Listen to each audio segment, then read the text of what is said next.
Welcome back to Coffee and Conversation. And here we go. We really do have coffee.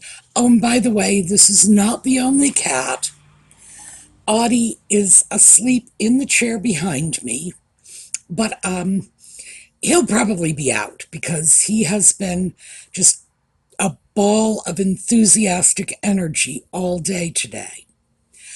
So, I thought we would pick up some threads from last week and talk about an issue that I have found something of a challenge just in terms of fabric care. So I thought you might find it interesting as well. And we are boxing up a package for Colleen. So when we come back.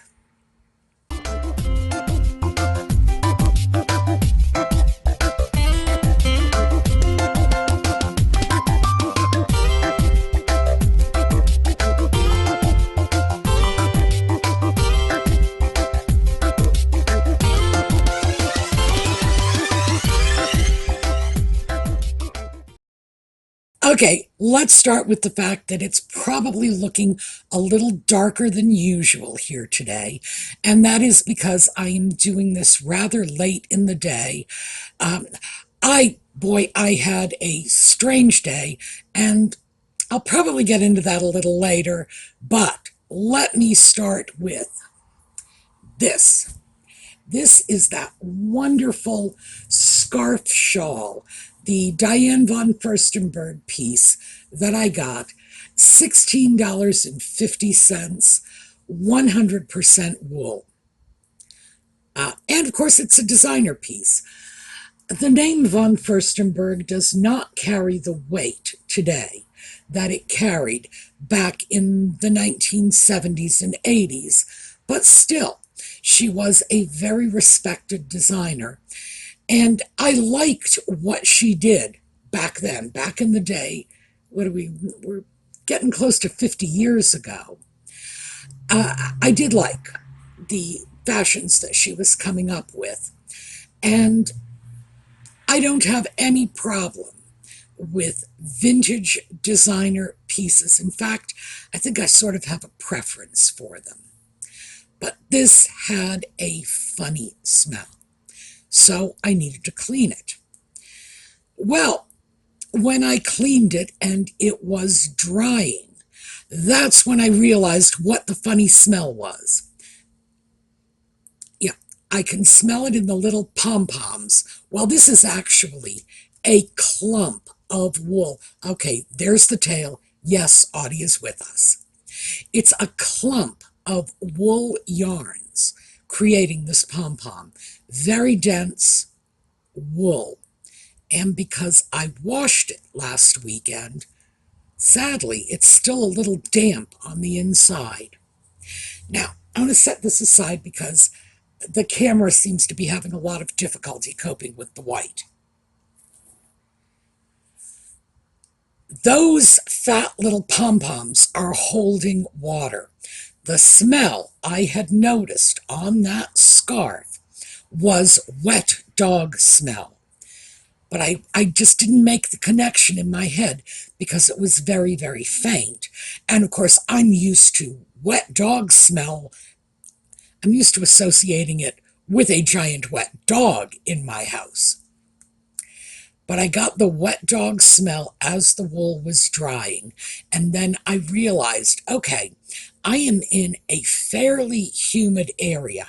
I don't know why. We're not on the ocean. We have creeks nearby, but I'm not quite sure where all this excess water is coming from. But I am keenly aware of the fact that there are humidity problems here. Hence, this. Now, I have a couple of these. This is just a plastic case full of little silica gel granules. Once again, the white is really throwing off the color correction on the camera. See, there we go. But I need to leave it up, so I'm sorry, I'm going to have to ask you to bear with me with regard to the color correction. It's pretty large, as you can see, and It's got a lot of silica in it. It's got little holes in the front, in the back, on the sides. What you do with this is you put it in your damp area. And when the silica gel crystals change color from blue to pink, well, for one thing, you know it's doing its job. And for another, you need to pull out. See, oh, I should have done that on the camera. See, it's like this. This just plugs right into an outlet and it dries out the crystals so you can use them again. Now, I have a couple of those because I am keenly aware of the fact that I live in an area with moisture problems. I may not know where the moisture is coming from, but I know I have to deal with it. So I keep one in my closet, and I keep one in my bedroom next to the bed because, believe me, there are times when going to sleep around here is like crawling into a fishbowl to take a nap. So, and I don't care for it. So I have taken this one along with that scarf, drop them both in a document box, put on the lid. Now, I'm not going to throw them in a plastic tub. I do have some large plastic tubs that would be big enough to allow the scarf to sort of float around and, you know, just flex its muscles, so to speak. But I don't want to put it into a completely airtight container. I want the airflow to come and go. So, document box with a lid. That means the water in the scarf is going to be absorbed by that wonderful little water absorbing thing. And hopefully it will help dry it out, at least to the point where that wet dog smell is not there anymore. Now, that is one thing. This is sort of my first line of attack. There are many other things that I can do. Because it's a wool piece, doing this out in the fresh air and just absorbing the excess water with the silica gel seems to me to be the least potentially dangerous solution. From there, we are going to go on to the dryer. Motorcycles. I know, it's amazing, isn't it? For a country road, this could really get noisy. Next, if this does not work, and I'm going to give it, I've already promised myself 2 attempts. I will let those crystals go from blue to pink twice. So that one's pretty pink right now. The other little silica case is currently heating up in the electrical outlet. In about an hour, that's going to be blue, and I'm going to try it again. If that does not work, it's going into a fabric bag, and I've talked about this. I keep mesh bags for washing. I'm going to throw it in a mesh bag, throw it in the dryer, and put the dryer on air fluff. And hopefully just the constant circulation and the air will eliminate any remaining moisture that's in the scarf. And it's mostly in those wonderful little puff balls. The reason that is second is because I am applying outside force to the piece. It is a beautiful wool piece. I love it, and I don't want to damage it. So air fluff in the dryer in a protective mesh bag is probably going to be the next step in terms of invasive procedures. Because if that doesn't work, and I haven't decided yet how many tries I'm going to give the dryer before I give up on it. I am putting a limit on this because I know me and I can get very excessive about this sort of thing, so I need to set limits. If that doesn't work, it's going to go outside on a sunny day to air dry. The reason that is my third choice is because putting a very clean garment outside around here. This is Pennsylvania. We have a lot of tractor trailer traffic. The air quality is not great here. The air quality is actually pretty poor. There's a lot of debris in the air, exhaust fumes, smoke, things like that. It's it makes line drying a lot less desirable than one would think for a rural Pennsylvania town.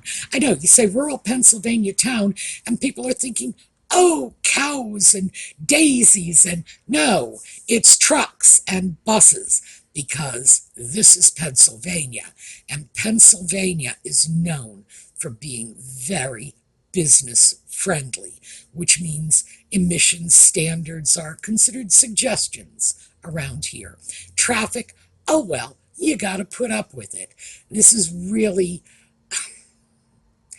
in terms of eco-friendly states, this is probably somewhat below Kentucky, and they gave us strip mining and coal mines, and yeah, I think they probably have a better ecology-friendly system than we do here in Pennsylvania. This is about as bad as it gets. So that's why that's my third choice. If I were somewhere else, almost anywhere else, line drying that scarf in the bright sunshine would probably be number one on my list. But as I say, it's a function of where I live. And that's why I thought we would just talk about this, because I'm sure you all have little situations like this. What do you do when you run into a situation in which clothes are not drying the way they should?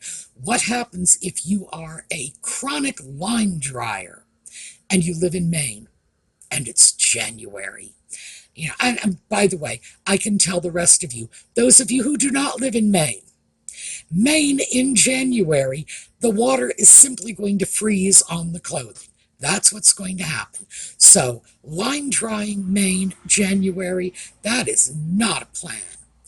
And other people have different considerations. You could be in an area that has a lot of rain, especially in the spring and fall. How do you cope? Because you're not going to be line drying when you're getting, 3 inches of rain in like 25 minutes. So we all have situations like that. And that's why I'm sharing my sort of non-environmentally dependent solutions first. The silica gel, that's number one. Enclosed container, cardboard document box, not airtight. Well, there are little handles in it for one thing, but also, even if there weren't handles, a cardboard box is not inherently airtight. Air still comes and goes. With silica gel, that's number one. The dryer and the air fluff, no heat. It's wool, no heat. So that's number two. And finally, we're going to take a look at going out into the environment. And like I say, that's going to have to be number three. We do get high winds here. High winds should help dry that out. But again, there's going to be a lot of soot and pollutants in the air. And for all I know, it could come back in smelling like something much worse than damp dog. But we are going to go through the process. I will let you know how it works out. And hopefully you can let me know in the comments if you have other options, because this is the first time I have ever had a wool garment that couldn't be dried out completely. And it is because of those puff balls, and getting down there, it's like 3 inches to get down to the center. And I'm pretty sure that's the part that is not completely drying out. And I do need to deal with that, because I'm certainly not going to wear something that smells like a wet dog. That is just such an unattractive smell. But I like the piece well enough to put the effort into it. And do keep in mind that the cost of the piece was so low, I can easily justify other options like carting it into my dry cleaner. He is from Jordan, by the way. So I think this is probably a man whose baseline is desert dry. He'll probably just intuitively understand removal of water. So that's another option I have. But at this point, I don't have any options beyond that. And maybe a good dry cleaner really can dry it out. That's what I'd be looking for. And as I say, the cost was so low, I can justify that expense. If I find I really, really like the piece, and I think I will, because it's pretty, it is toasty warm. It's wonderful. Will I be able to live with dry cleaning costs twice a year? And I have to think about that because over time, that's going to add up. And I'm not advocating spending more money than we have to. This channel has always been all about getting good stuff for less. So we'll see. All right. So next up, I wanted to share with you the box that is going to Colleen, because I have unboxed things that Colleen has sent me. But in the meantime, I have been collecting stuff for Colleen to stick into a box and send it off to her. And I'm sure you will recognize some of this stuff because there are a lot of Audie related goodies in here. Audie, I did this on my bed, by the way, so if you're looking at it, that's what that red thing is in the background. That's on my bed because Audie wanted to help. Help with Audie is a relative term. Audie's version of help is to climb up on the bed and play with everything. It's like, oh, you got me a new toy. I want this. I want that. He climbed into the box. He got a chance to sniff everything. He tried, but he was unsuccessful. He tried to steal some of the things I was putting in the box, and eventually he just let me pack it. But he did. I did leave some of the ear pillows on the bag, and he did break a few of them. I don't think he really liked that. I don't think that was part of his plan. I think he thought he was going to play with them and just dug his claws in and suddenly discovered that there was nothing left to play with after he was done. But yeah, Audie had to help. So let's take a look at that little video. It's a short clip of just putting the stuff in the box. Well, I have finally gathered together enough stuff so that I am getting my box ready to go out to Colleen this afternoon. Now, we started with this. These are 3 of the series of Cormoran Strike books. They were written by J.K. Rowling. She uses the name Robert Galbraith. They are fantastic, by the way. If you haven't read them, give them a chance. Really good. The first one is The Cuckoo's Calling, then Silkworm. Then there are 2 others, Career of Evil and Lethal White. And then we come to Troubled Blood, which is number 5 in the series. And number 6 is coming out like any day now.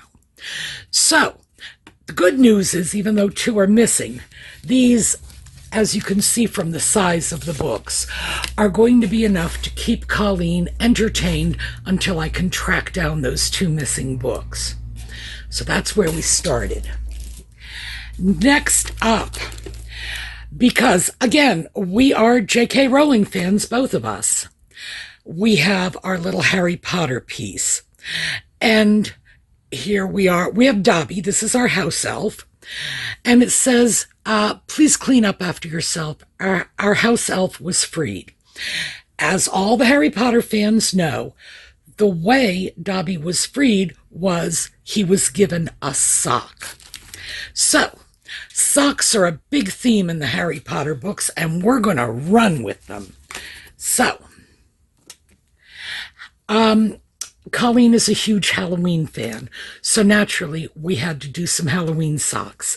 And, of course, I can't pass up a black cat.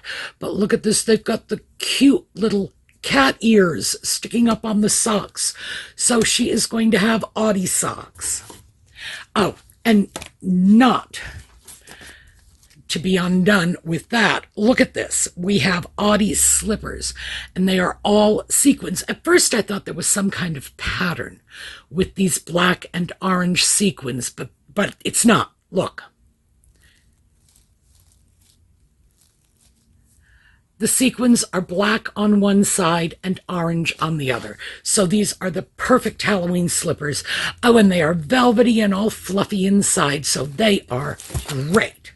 Oh, here, we'll get you up next. And what would Halloween be without some Starbucks pumpkin spice latte? So that goes in too. And just because, Colleen is Irish, just because I saw this and could not resist, we have an Irish llama. That is just too cute for words. And once again, socks, because we are Potter theming here. Finally, we have this. This is not for Colleen. This is for my birthday girl. Colleen's daughter, Kelly, was born on my birthday. And she did not give her to me as she should have, since clearly Kelly was meant to be my birthday present. And what become of her new straw hat that should have come to me? Present. I'm still a little miffed about that, but not so miffed I'm not willing to send her a present and send one for my birthday girl too. But yeah, this is going for my birthday girl. So we're going to get this all packed up. Now, even though I've started filling this box and I have plenty of air pillows to fill in the gaps, I think I'm going to have to take those books out and just start repacking. There's more than enough room because most of this is very small.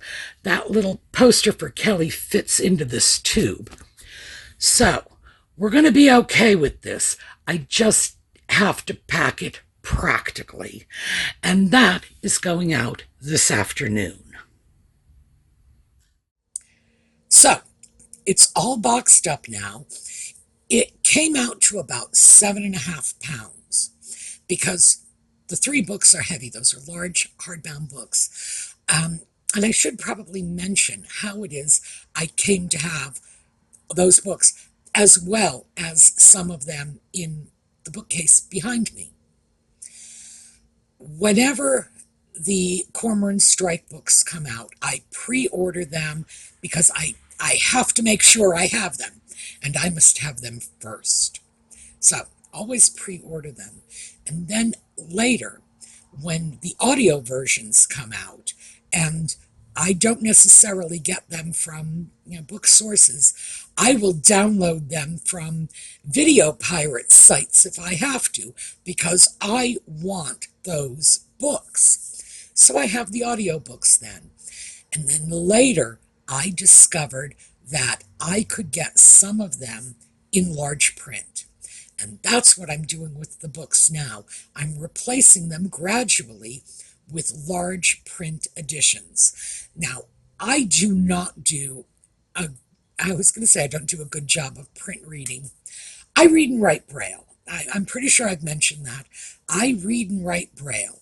It is hitting a point where I am not even really good at reading my own handwriting anymore. But I can still muddle through with large print. And every once in a while, I find myself in a situation where I want to hold a book in my hand, because I always used to do that.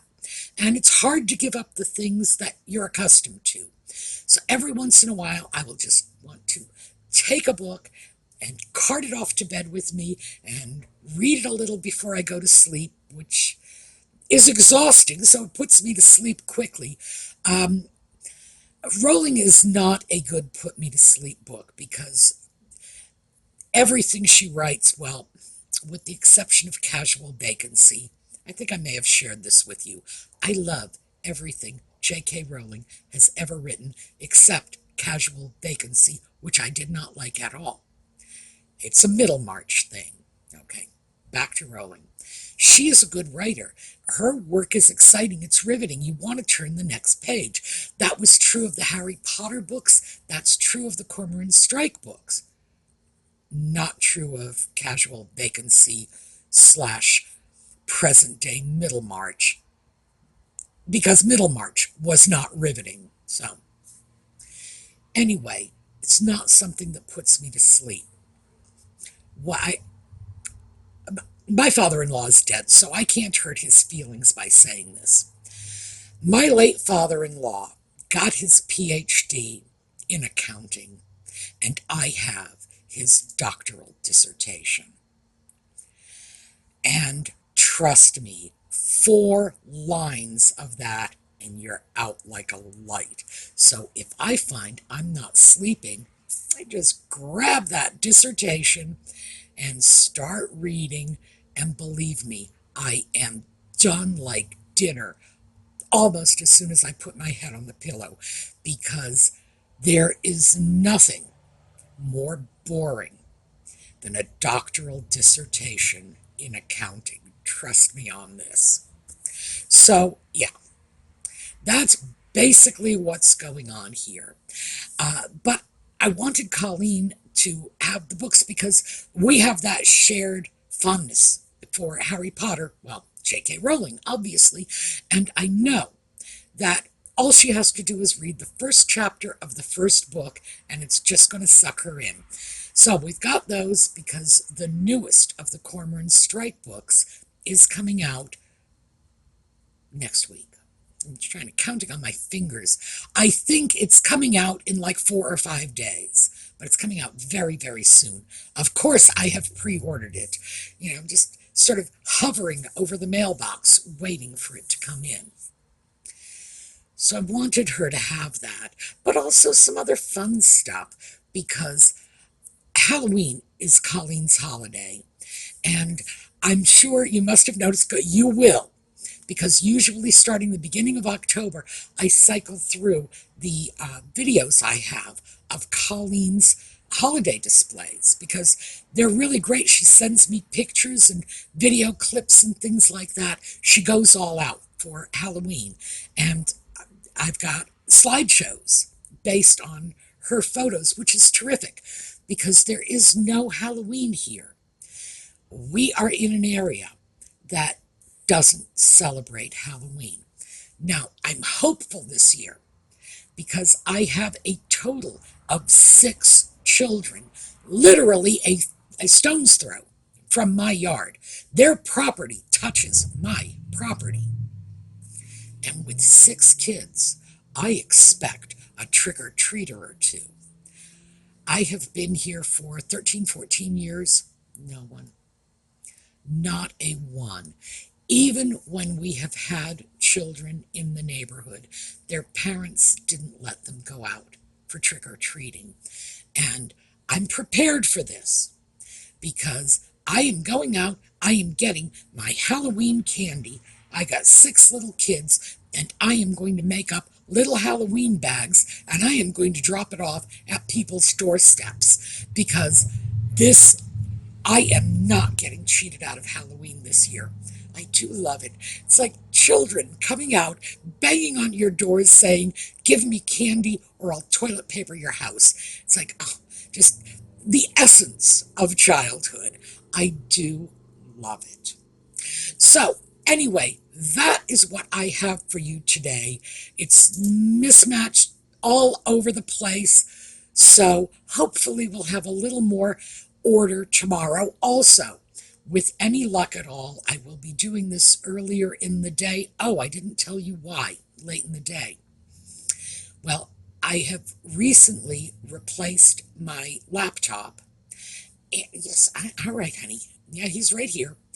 I've recently replaced my laptop, but I have been trying to reformat my email account, and it has not been going well. And that's what I was working on today. Do you want to pick your little head up so they can see you? There we go. Yeah, it hasn't been going well. So that's what I was doing today. With any luck at all, it will be done tomorrow. So, fingers crossed. All right, that's what's kept me busy. We are going to take a look at a slideshow on the way out of here. I will see you all tomorrow. In the meantime, have a terrific day. Want to say goodbye? All right, yeah, that's you. Yeah.